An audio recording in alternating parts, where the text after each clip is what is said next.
Responsable d'une ONG, une ONG qui est aussi importante en République démocratique du Congo. Les 100 jours du gouvernement souminois, moi je vais positiver mon point de vue parce qu'ils ne sont qu'au début et qu'il y a plusieurs initiatives qui ont été entreprises pour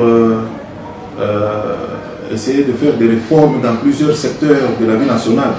Et cela nous donne quand même l'espoir que ce gouvernement peut essayer de bouger les lignes dans la plupart des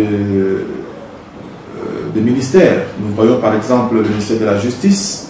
Et il y a aussi la diplomatie qui a un discours cohérent jusque-là, et ça met à mal les ennemis de la RDC, entre autres Kagame, Museveni et tous les autres complices.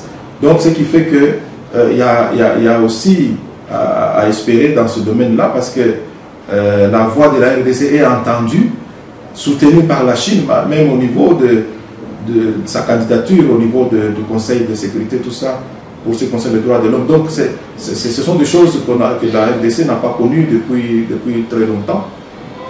Et aujourd'hui, qu'est-ce que vous pouvez dire à l'autre frange qui dit qu'il n'y a vraiment plus d'espoir avec ce gouvernement?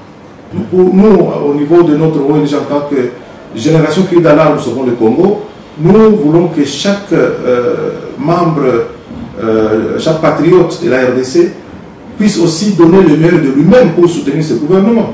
Donc il ne faudrait pas qu'une petite équipe commence à travailler et les autres rester comme des spectateurs.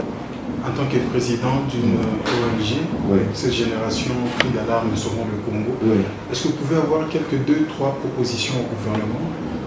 Il faudra arriver à changer d'abord la constitution de la RDC, parce que tout doit partir de là, et aussi changer la plupart des lois du pays qui ont été calquées sur les négociations, Sun City et consorts, et pour arriver quand même à garantir l'avenir de la RDC, parce que l'avenir de la RDC est en danger à partir de tout ce qui était planifié avant dans ce pays. Donc on doit changer justement la constitution et aussi essayer de mettre un nouvel ordre politique qui doit assurer l'avenir de la RDC. Monsieur Patrick Makolo, nous vous remercions. C'est bien moi qui vous remercie.